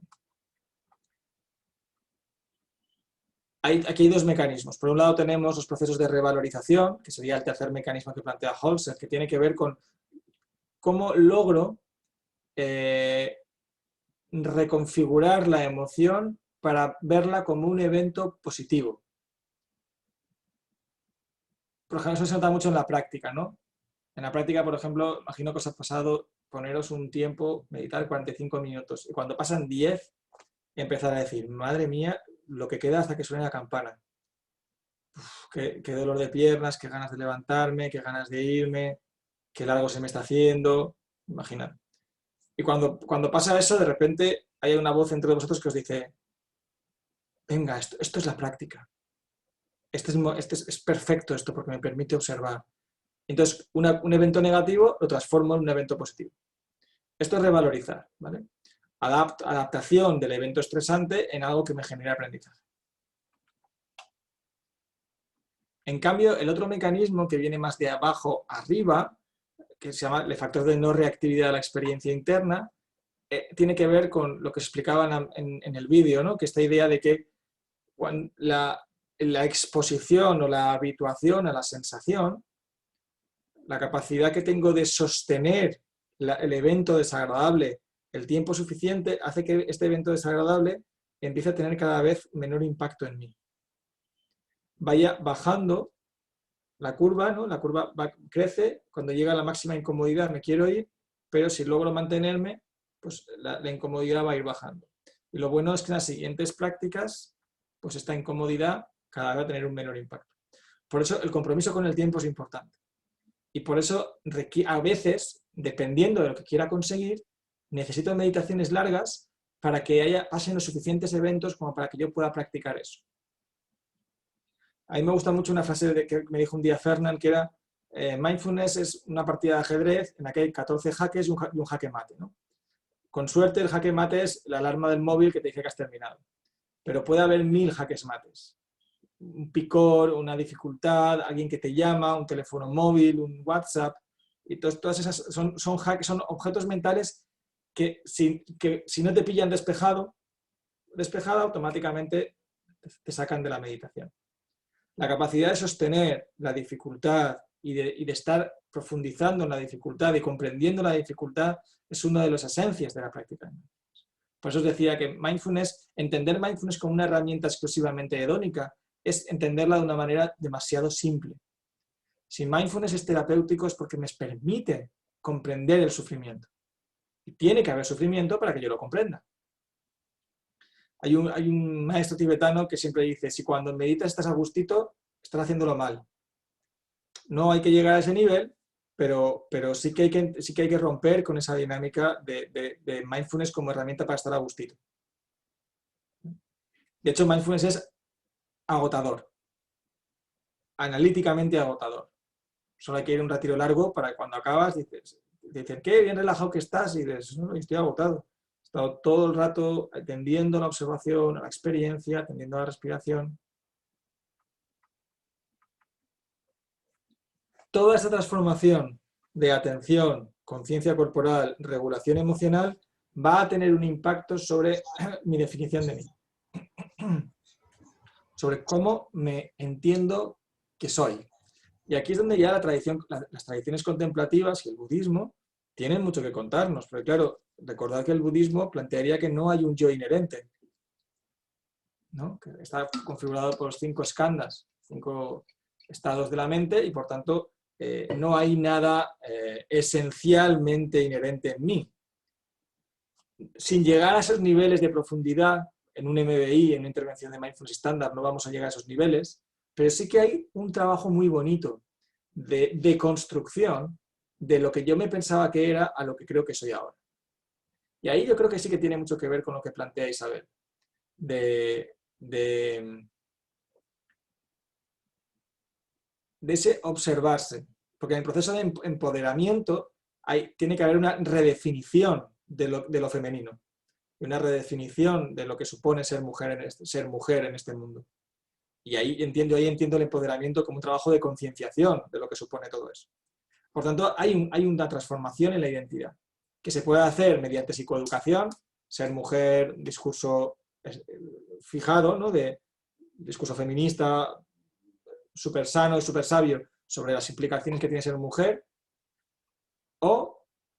y hacer un trabajo de deconstrucción de uno mismo que en parte también vaya encaminado a una deconstrucción de la definición que yo tengo como mujer o como hombre en mi caso. Por tanto, cuando llevo mi atención a la naturaleza transitoria de los eventos mentales constantemente, si nada es fijo, porque si te pones a practicar no hay nada que se mantenga estable en tu atención, y si es estable es porque no tiene suficiente detalle. Pues claro, cuando tú vas poniendo lupa y vas poniendo cada vez más detalle en la experiencia, te das cuenta que en microscopio no hay nada, todo pasa. Entonces claro, si todo pasa, no hay nada esencialmente yo. Entonces eso me permite desembarazarme de muchos aspectos de mí que son dañinos y quedarme con aquellos aspectos que me benefician. Aunque continúe pensando que tampoco son esencialmente parte de mí, sí que me ayudan a estar en un mundo de una determinada manera. Eso tiene que ver con la idea de no apego que os comentaba en el vídeo, que se trataría de flexibilidad psicológica, no reactividad, recuperación más rápida de los enfados y bienestar no contingente. ¿Sí? La parte de compasión no os la puse. Luego os planteaba, bueno, este sería el modelo de mecanismos, ¿vale? Creo que en el vídeo hay otras diapositivas que están un poco, es que estas son, no sé por qué he cogido estas, pero no creo que no son las definitivas, no son las que os he pasado. Las terapias basadas en aceptación y mindfulness, que sería cómo coger estos 5 mecanismos y convertirlos en un proceso pedagógico. Entonces, si algo comparten estas 5 escuelas, 5 orientaciones, es que utilizan estos 5 procesos y dándole más importancia a unos niveles o a otros. Sobre todo yo os presento la terapia cognitiva basada en mindfulness en realidad es muy parecida a MBSR o al programa de prevención de recaídas de Marlatt, y las otras dos de abajo ya son psicoterapias más clínicas, donde de hecho prácticamente ni se medita. La terapia cognitiva basada en mindfulness es, hasta el momento, a mi entender, el mejor protocolo de mindfulness que existe. Y además ellos hicieron una cosa muy fantástica que a mí me cambió la vida, que es que destriparon el contenido del protocolo y lo publicaron. Lo publicaron en un manual, que lo podéis encontrar en la editorial Kairos, que se llama Terapia Cognitiva Basada en Mindfulness, segunda edición, un programa de recaídas en depresión. Ese libro debería ser de obligada lectura para cualquier persona que quiera ser instructor de mindfulness, aunque no seáis clínicos. Porque yo siempre digo que la revolución de mindfulness, la razón por la que mindfulness estamos aquí hablando, es doble. Por un lado está la revolución científica, de la investigación científica de la práctica, la academización de la práctica, pero hay otra revolución que me parece incluso más interesante, y es la revolución pedagógica. La enseñanza de mindfulness, este reto de enseñar mindfulness a personas que no quieren aprender, obligó a los instructores occidentales a hacer un ejercicio de protocolización y de identificación de los aspectos pedagógicos de la enseñanza fundamental. Y esto es lo que permite que ahora todos nosotros, todas nosotras podamos estar hablando de mindfulness y de aplicarlo en un grupo de mujeres y de tal. De eso no lo han hecho la tradición espiritual, eso lo ha hecho la tradición occidental. Este proceso de enseñanza, aprendizaje de la práctica de mindfulness. Y para mí, los que crearon eso fueron esta gente. Los que más se preocuparon por eso fueron esta gente. Precisamente porque el reto de enseñar mindfulness a personas con depresión o en momentos de prevención de recaídas en depresión es un reto mucho mayor que el de enseñar mindfulness a gente que quiere meditar. Claro, si hago un grupo de gente que sí todos quieren meditar, no tiene nada que ver. Todo fluye de otra manera. Así yo voy a un ayuntamiento y oferto un grupo de práctica, un grupo de mujeres, a través de la consejería de la mujer o lo que sea, y bueno, ahí hay mujeres que a lo mejor están en momentos de vulnerabilidad o están en momentos de dificultad o se apuntan a mindfulness entre una batería de actividades que se hacen, que montan en una serie de cursos. ¿Vale? Bueno, esta terapia, como os digo, desarrollada por estos tres hombres, ya estos dos están retirados. Es un tratamiento grupal de 8 sesiones de 2 horas de duración, adaptado del programa MBSR, y esto lo voy a pasar. Vale. Como os decía, es una terapia que está diseñada para la prevención de recaídas en depresión, y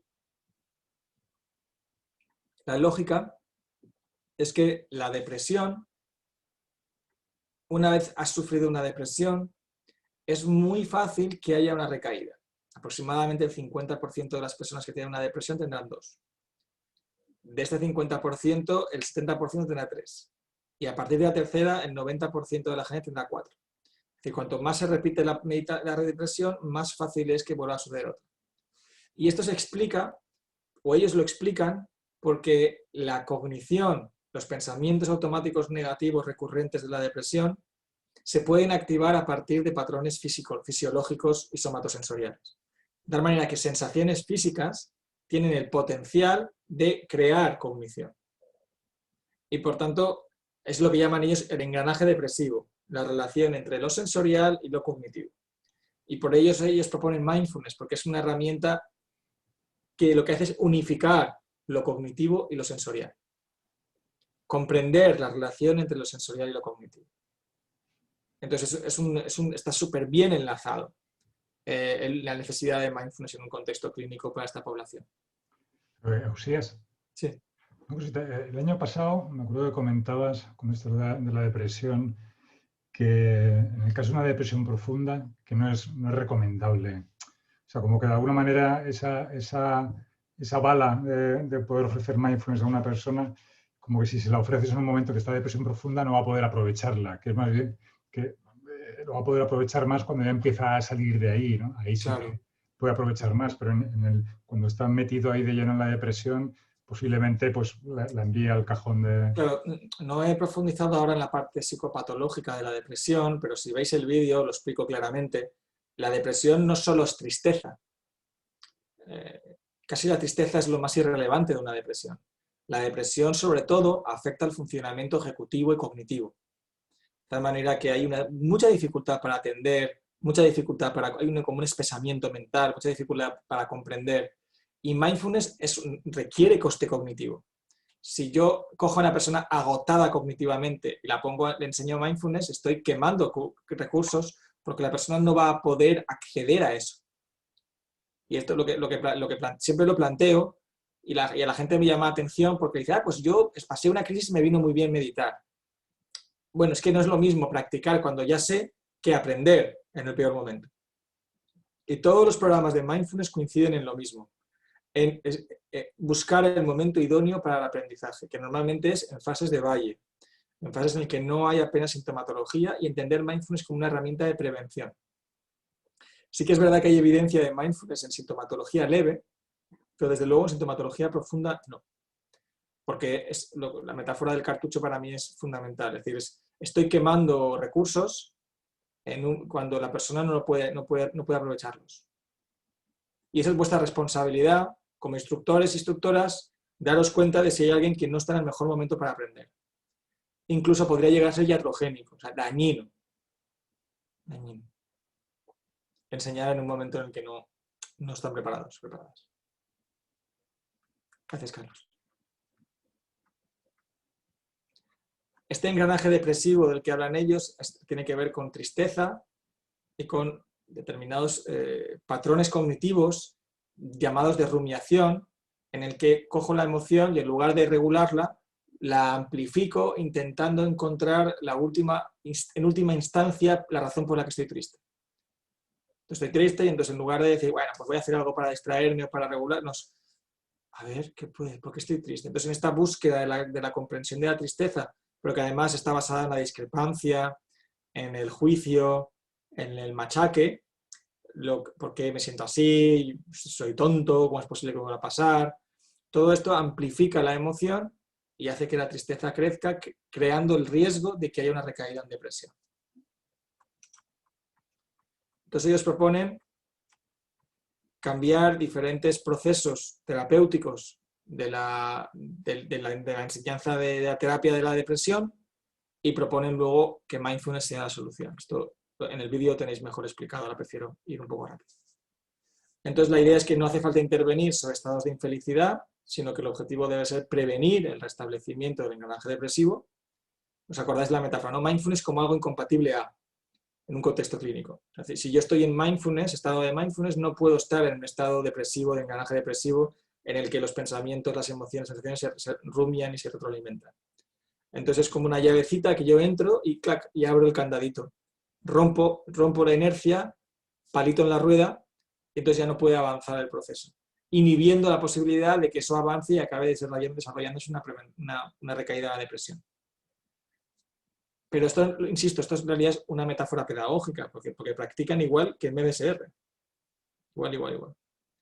Y al final, las últimas sesiones del programa, lo que se hace es, muy bien, con esto que has descubierto, ¿qué vas a hacer? Acción. Autocuidado, ¿no? Esto tiene que incidir en una toma de decisiones sabia sobre cómo cuidarte en momentos de vulnerabilidad. Esto es lo terapéutico al final. ¿Sí?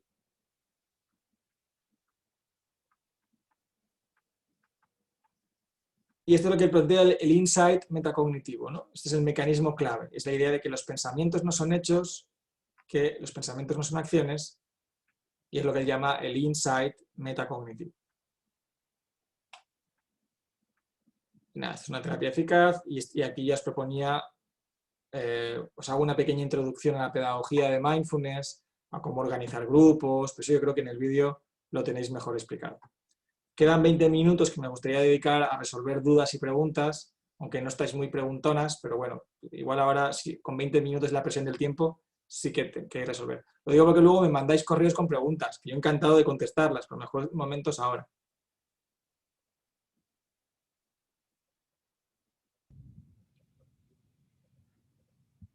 Bueno, yo tengo muchas. Si no se lanza nadie, me pongo a acribillarte. Qué guay.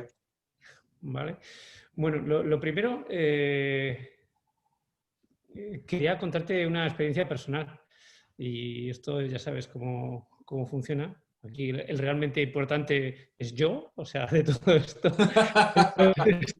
Entonces vamos a ponernos a ello. Porque es una cosa curiosa, además, creo que está vinculado con, o puede estar vinculado, no sé, con el aprendizaje significativo o con el karma que decía tu maestro, ¿no? Yo era un absoluto, como formado en psicología, era un absoluto incrédulo de todo esto.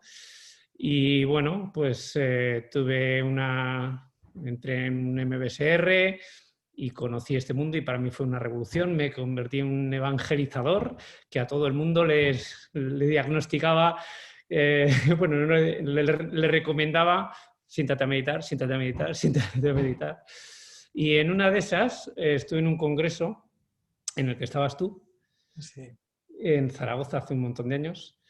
Y la verdad que te oí hablar de los contextos psicoeducativos, tal. Y en aquel momento de evangelización en el que me encontraba te hubiera quemado vivo, si hubiera podido, en la hoguera por hereje, ¿no? Porque para mí, quizás porque yo en ese momento tocaba mucho más con el ámbito espiritual, ¿no? Curiosamente. Sin embargo, ahora viendo los vídeos, bueno, no he visto los últimos porque los primeros me los he visto varias veces y no sé qué es lo que ha cambiado, probablemente yo, porque sí, tiene que ser así. Pero es eso, cada palabra que dices en el vídeo es como si estuviera absolutamente dirigida a mí y me toca en el alma. Entonces, lo primero que quiero es darte las gracias profundamente por tu sabiduría. Y luego, como preguntas, que alguna pregunta tenía que hacerte, hablas de un artículo, ha habido un momento que se me ha cortado la conexión. En el vídeo hablas de un artículo de cómo la duración de la meditación influye en diferentes factores, ¿no? Si unas meditaciones largas influyen en algo, y me gustaría conocer ese artículo que... Eso me mandas un correo y te lo mando enseguida. Vale, de acuerdo. Y hay una cosa que se corta, esto es pura curiosidad. En el primer vídeo hay una cosa que estás hablando de los Vedanas, de cómo Buda le dolía la espalda y ahí se corta el audio y no se escucha y me encantaría, si es posible. Vale, eso es una historia que me pasó con un retiro con un maestro del bosque, con Bikwan Alayo, la tradición del bosque tailandesa. Vino a Teruel a hacer un retiro. Y yo llevo mucho tiempo intentando indagar sobre qué es la iluminación desde diferentes perspectivas. Entonces estaba muy interesado en la iluminación y sobre todo si la iluminación para el budismo implica la desaparición de los Vedanas. Que los Vedanas son pura biología, ¿no? Esto está incrustado, es el cerebro reptiliano, ¿no? Eso es hasta una ameba tiene la capacidad de discriminar entre lo agradable y lo desagradable. Si realmente la iluminación acabara con los Vedanas, nos convertiríamos en vegetales. Y por eso tenía ese dilema, ¿no? Si acaba o no acaba con los Vedanas. Entonces este hombre me pone el ejemplo. Este hombre, cuando te responde, no te responde por su opinión. Te dice Sutra 284a del texto no sé qué, del Madhyamika, no sé cuántos, ¿no? Tiene toda una mente. Entonces me cuenta la anécdota de un relato del Buda que habla con un discípulo suyo, donde le dice: da tú el curso hoy, da tú el seminario, que estoy desplomado, que me duele mucho la espalda. Y entonces el tío dice: pues ahí está ya iluminado y le duele la espalda y está rechazando el sufrimiento y diciéndole que otro la dé. Claro, se desmitifica mucho la idea de la iluminación, así como un estado de trascender todo lo bueno, lo malo y de no sufrimiento y todo eso. Es verdad que luego cuando vas a otras tradiciones te dirían: no, eso no es la iluminación. La iluminación es otra cosa. Y entonces hablarían de los bhumis, de los jhanas, de los en fin, hay un montón de paradigmas, pero eso básicamente era la anécdota, ¿no? de cómo la construcción cultural de la iluminación también es un aspecto fundamental para entender luego la práctica. ¿Y a qué aspiramos como meditadores? Genial, muchísimas gracias. Por cierto, tu explicación de por qué el tablero de juego es el cuerpo, ¿no? De por qué de diferentes pensamientos que van apareciendo y yo me agarro a uno y me quedo con ese. Y por eso, bueno, que es la emoción y que eso es lo que nos obliga a estar en el cuerpo. Muchísimas gracias. Qué bien, gracias. Muy bien. ¿Alguien más? Vale, sí, yo tengo otra pregunta. Bueno, es un poco saliendo de este contexto clínico, ¿vale? Hablas de las prácticas contemplativas, prácticas de compasión. ¿Eso en qué contexto entraría? Wow, eso es súper interesante. Claro, lo primero que quiero que entendáis es que los contextos de instrucción no existen. Esencialmente no existen. Es decir, eso es una cosa artificial que yo propongo, pero que no tenéis que compartir en absoluto. Así que, Carlos, ese tuyo del pasado que me quería quemar en la hoguera, me parece muy sabio. Me parece muy lógico que haya gente que... Yo no estoy de acuerdo con eso, claro, perfecto. Claro, cuando vamos allá a prácticas que tienen un componente ético muy fuerte, yo pienso que sí que se pueden secularizar. Nosotros ahora, David Alvear y yo, estamos con un protocolo de prácticas contemplativas, entrenamiento en bienestar basado en prácticas contemplativas. Por ejemplo, una de nuestras preocupaciones era si un cristiano o una cristiana se podía beneficiar. Es un entrenamiento muy tibetano, esencialmente, en el tipo de prácticas que son muy generativas, muy contemplativas.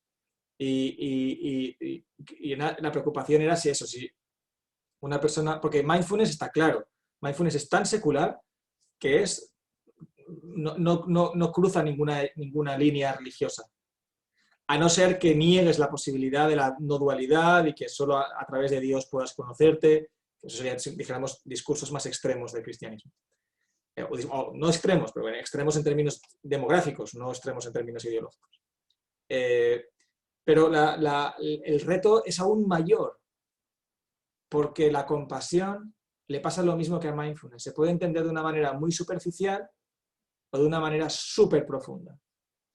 En el fondo va a crear, es un itinerario que es absolutamente alternativo al de mindfulness. Y ya hay un montón de datos que confirman que un entrenamiento en compasión y un entrenamiento en mindfulness logran prácticamente lo mismo.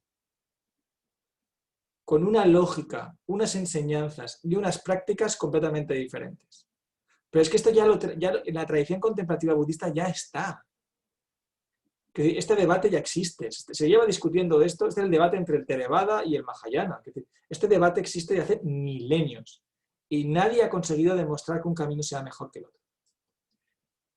Es verdad que uno es más fácil de secularizar que el otro tiene más rechazo. El camino de la compasión genera mucho rechazo, porque implica desde el principio ya implica un cambio en mi manera de entender el mundo. Hay gente que no quiere cambiar su mundo. Pero yo creo que sí que es viable separarlo en estos contextos, el componente compasivo. No sé si me ha respondido porque... Ah, no, ostras. Pero sí, bueno, No hay una tapa para nada, ¿no? es que me queda igual. Pero Sí, sería un contexto psicoeducativo, no es que sería otro contexto. ¿Se me oye? Sí que te oigo, pero no sé qué contestarte. Bueno, esto me ha surgido otra pregunta. Sería un protocolo distinto, es decir, ¿pero esos protocolos los has hecho tú, los has desarrollado tú o hay No, yo tengo protocolos? uno, pero hay mucha gente que hay otros muy buenos, mucho mejores. Ya. Pero te quiero decir que ahí sería un contexto que se apunta el que quiere hacer eso, primero. Bueno, como todos, sí, pero que compasión también se puede hacer psicoeducativo, clínico o espiritual. Que es más difícil, pero también se puede hacer psicoeducativo, clínico o espiritual. Dices con un protocolo de estos, de compasión y de prácticas contemplativas, podrían entrar también. Vale. Vale.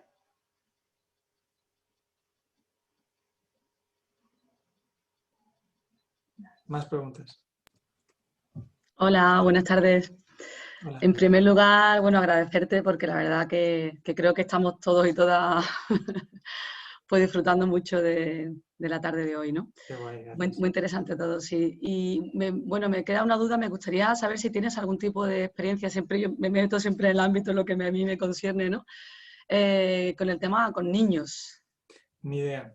Vale, ya está, solo era un poco... Siempre me gusta conocer, ¿no? Desastre total. No.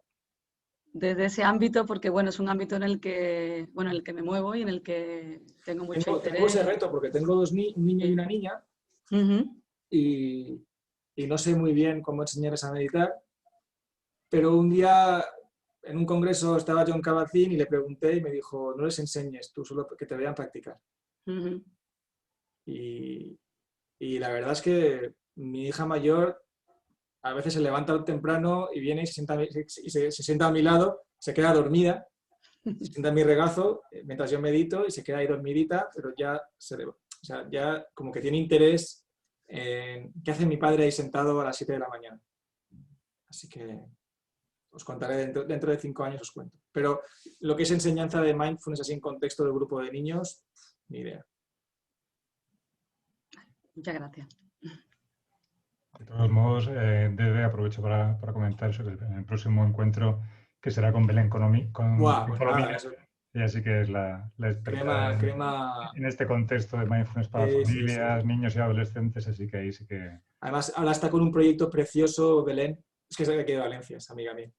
Y bueno, lo transmite con una pasión y lo vas a disfrutar mogollón. Tiene nada que ver con la manera en la que yo lo hago. Ella, por ejemplo, para mí es, no sé cómo decirlo, súper intuitiva. Yo soy muy analítico, estoy todo el rato ahí descomponiendo las cosas. Y hay veces que está muy bien trabajar de una manera muy intuitiva, sin analizar nada, simplemente lanzarte a la experiencia. Y eso ella lo transmite súper bien. Lo vais a disfrutar.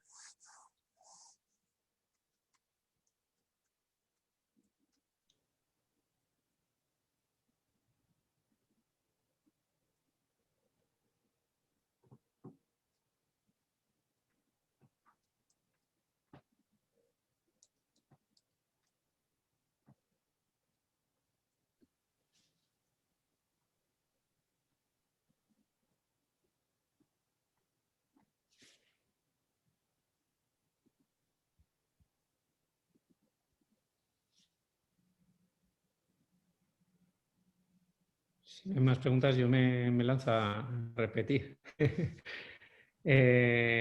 Una cuestión que hablas en el vídeo y que yo también he tenido esa sensación muchas veces es que se relaciona el nivel de sufrimiento que una persona ha tenido con su motivación. Con su motivación hacia el mindfulness, ¿no? Bueno, hacia el mindfulness, no sé si es como método de aliviar ese sufrimiento, pero me gustaría conocer tu explicación de por qué, porque sin duda el mayor obstáculo al que nos enfrentamos es la adhesión, es la motivación por mantenerse meditando todos los días 30 o 45 minutos, ¿no? Bueno, esto más que decirte lo explicarte yo, lo explicaré al Buda. La primera noble verdad, la vida es sufrimiento. Y entonces, a veces la vida no te da suficiente sufrimiento como para que entiendas que la vida inherentemente es sufrimiento.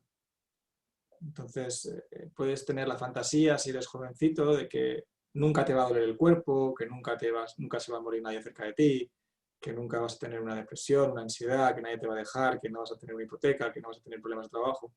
Entonces, de alguna manera, ¿para qué voy a dedicar yo tiempo a algo que no es hedónico si no necesito mejorarme?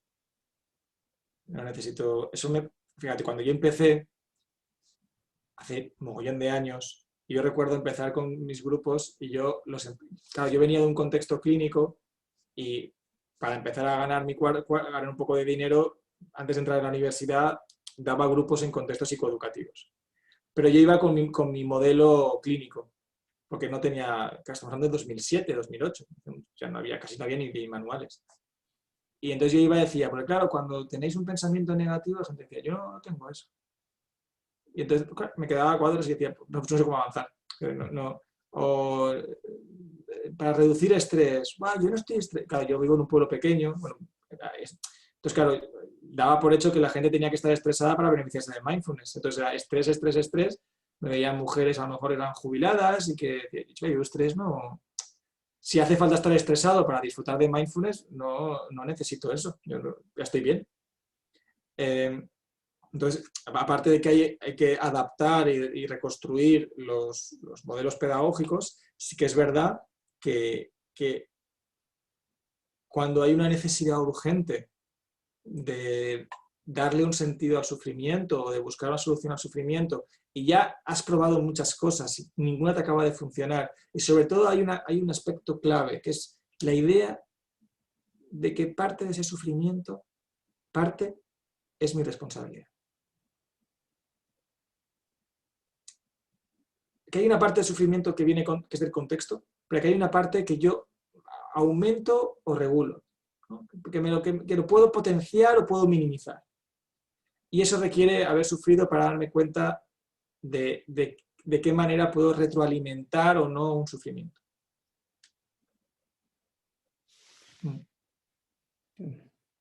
Muchas gracias.